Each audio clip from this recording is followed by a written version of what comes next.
Человеческому разуму естественно, если он не натренирован подобающим образом, всегда замечать плохое, а не хорошее. И такое отношение у многих людей вызывает депрессию. Одной из классических историй является история о двух кривых кирпичах в стене. Во вторник я прочитал свою первую лекцию в Брисбене, и напоследок кто-то спросил меня: «Аджан, я читал эту историю и слышал ее много раз, но не могли бы вы рассказать ее снова, пожалуйста? Я хотел бы услышать ее вживую». Поэтому я ее рассказал тогда и расскажу сейчас. Это история с глубочайшим смыслом. Она проста, но она действительно иллюстрирует то, о чем я говорю. Около 27 лет назад мы переехали в Серпентин, чтобы построить там монастырь. Но у нас не было средств. Мы были совсем на мели. Мы задолжали за землю, а построек на ней еще не было. Поэтому мне пришлось научиться строить. Но раньше я был физиком-теоретиком. Моя голова была целыми днями полна цифр. А теперь пришлось пачкать руки, замешивать бетон, класть кирпич, стелить крышу и устанавливать сантехнику. Мы делали все сами. Если вы сегодня отправитесь посмотреть на главный зал нашего монастыря, там написано, что построил его я. Мое имя значится в разрешении на строительство того монастыря, и он все еще стоит, что очень хорошо. В этой конкретной истории мне пришлось научиться класть кирпич, а это совсем нелегко. Это может выглядеть просто, но трудно сделать все правильно. Как и большинство людей, я был перфекционистом. Мне необходимо было убедиться, что кирпич лежит идеально ровно, прежде чем взяться за следующий. Иногда один угол оказывался слишком высоко, я его опускал, а потом поднимался другой угол. Я выравнивал и второй угол, а потом целый кирпич выходил за пределы линии. Я ставил его на место, думая, что все готово, но потом я замечал, что один угол снова выше, чем другой. Это был такой вид работы, где невозможно было достичь совершенства, но я все равно старался. Это отнимало очень много времени, но мне было все равно, потому что я делал это не ради денег. Когда я закончил свою первую кирпичную стену, я очень гордился собой. Я отступил на несколько шагов, чтобы посмотреть и полюбоваться ею. И только тогда, когда вся работа уже была проделана, я заметил, что два кирпича стоят криво. Все остальные были ровные, только эти два были кривые. Что мне было делать? Я пытался сошкрябать раствор, чтобы выдвинуть и снова вместить туда кирпичи, чтобы стена стала идеальной, но раствор уже затвердел, его нельзя было соскоблить. Со мной был еще один монах, Аджан Джагара, и я спросил его, можем ли мы позволить себе приобрести немного динамита, чтобы я мог взорвать стену и начать сначала. Или снести ее бульдозером. Это ведь испортило всю стену. Эти два кривых кирпича все испортили. Однако уже ничего нельзя было изменить. Мы не могли себе позволить динамит или бульдозер. Мы были очень бедны, поэтому ничего не могли поделать. В течение следующих 3 месяцев, каждый раз, когда я проходил мимо этой стены, я видел свои ошибки, и мне было очень грустно. Я все испортил. Хуже всего было то, что когда ты напортачишь во время строительства, все это видят. Этого не скрыть, тем более, что это была большая наружная стена. Когда к нам приходили посетители, я каждый раз сам вызывался показать им территорию и старался отвезти их куда-нибудь в другое место, чтобы они не увидели моих ошибок. Ночью мне снились кошмары об этой стене, правда? Мне эта стена снилась. Я не мог жить спокойно, потому что я совершил огромную ошибку, и все это видели. Так я себя чувствовал примерно 3 месяца. А потом к нам кто-то пришел, увидел ту стену и сказал: «Какая красивая стена!» Я не мог поверить своим ушам. Я 3 месяца переживал из-за этой стены, а теперь кто-то говорит, что она красивая. Моей первой реакцией было: «Вы что, слабовидящие? Вы слепы? Забыли очки в машине? Разве вы не видите 2 испорченных кирпича?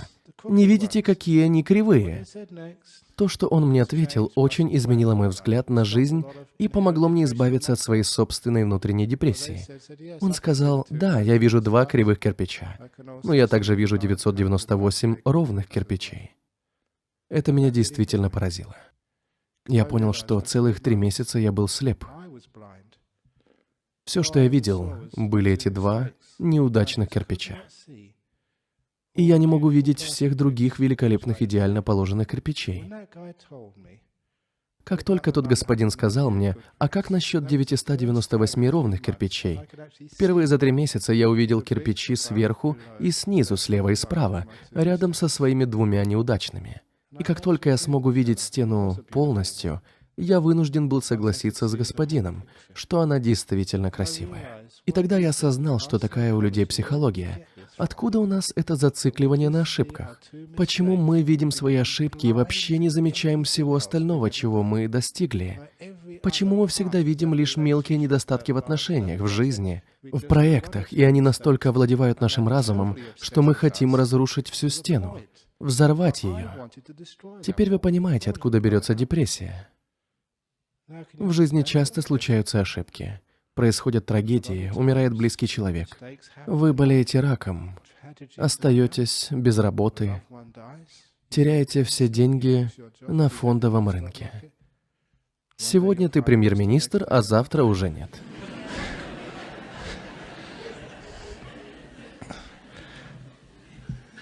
Как видите, впасть в депрессию очень легко, если все, что вы видите, это лишь одна ошибка, один или два кривых кирпича. Как же преодолеть эту придирчивость и негатив? Если вы настроены негативно и критически, если вы одержимы тем, что плохо, и полностью слепы ко всему, кроме ошибок, вам хочется все уничтожить. Это происходит и в отношениях. Молодые люди начинают встречаться, а потом они видят только плохое в своем партнере. Подмечают, что он делает не так, какие ошибки он допустил. А ко всему прочему, они слепы. Классическая история произошла во время лекции в Малайзии, когда кто-то спросил меня в конце: «Сегодня утром я узнала, что мой муж мне соврал. Я больше не могу ему доверять. Стоит ли мне расторгнуть брак?» Женщина спрашивала меня, стоит ли ей разводиться. Я спросил ее, чем она занимается в университете. Она оказалась преподавателем математики, поэтому я увидел возможность, как ей ответить. Я спросил, как давно они женаты. Женщина сказала 3 года. Тогда я предложил сосчитать немного статистики. 3 года — это примерно 1000 дней. Предположим, что в течение этих 3 лет мужчина говорил вам в среднем 20 вещей в день. Эта цифра, возможно, соответствует действительности, а может и нет.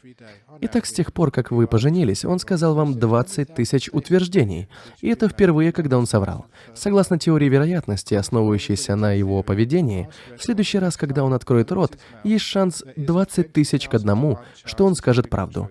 Так почему вы ему не можете доверять? Соотношение 20 000 к 1. Разве это плохо? Если бы была вероятность 20 000 к 1, что политик говорит правду всякий раз, когда он открывает рот, я бы за него проголосовал. А вы? Он бы заслуживал доверия. Но видите, что я хочу донести?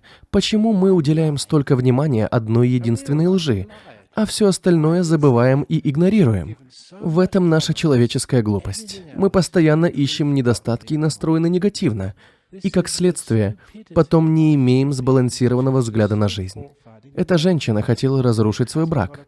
После того, как я рассказал ей эту историю, она решила остаться со своим мужем. То же касается и вас. Вы допустили одну ошибку, только одну. Стоит ли убивать себя из-за одной ошибки? Много самоубийств происходит, потому что человек видит только 2 кривых кирпича и поэтому хочет убить себя. Он не видит остальных 998 ровных кирпичиков. Эта история наглядно демонстрирует, что происходит на самом деле. Я не могу удержаться от того, чтобы не добавить хороший конец к этой истории о 2 кривых кирпичах. Я когда-то рассказывал ее в Ассоциации поддержки онкобольных, поскольку когда вы проходите химиотерапию или лучевую терапию, это действительно может вызвать сильную депрессию. Я сказал: да, у вас рак, но в вашей жизни есть многое другое. Обратите внимание на части тела, где нет рака. Есть 2 кривых кирпича, 2 опухоли, но как насчет других частей, которые красивые и здоровые? Посмотрите на них, и подавляющее количество страха исчезнет. После этой речи ко мне подошел один из строителей и сказал: «Аджан, пожалуйста, не огорчайтесь из-за того, что вы совершили 2 ошибки при укладке кирпича. Это случается и с профессиональными строителями». А потом он сказал: «Я открою вам секрет». А я рассказал его секрет миллионам людей во всем мире.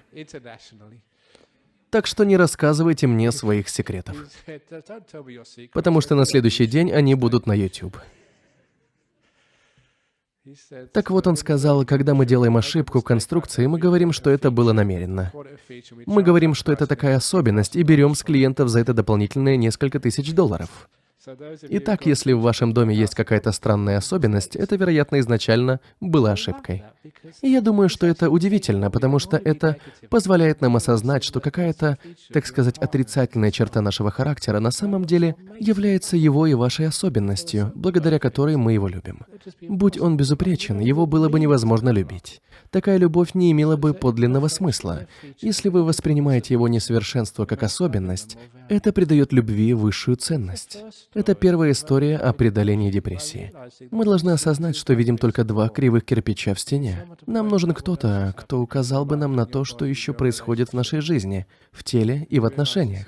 Таким образом, мы сможем увидеть общую картину и осознать, что она не такая уже плохая.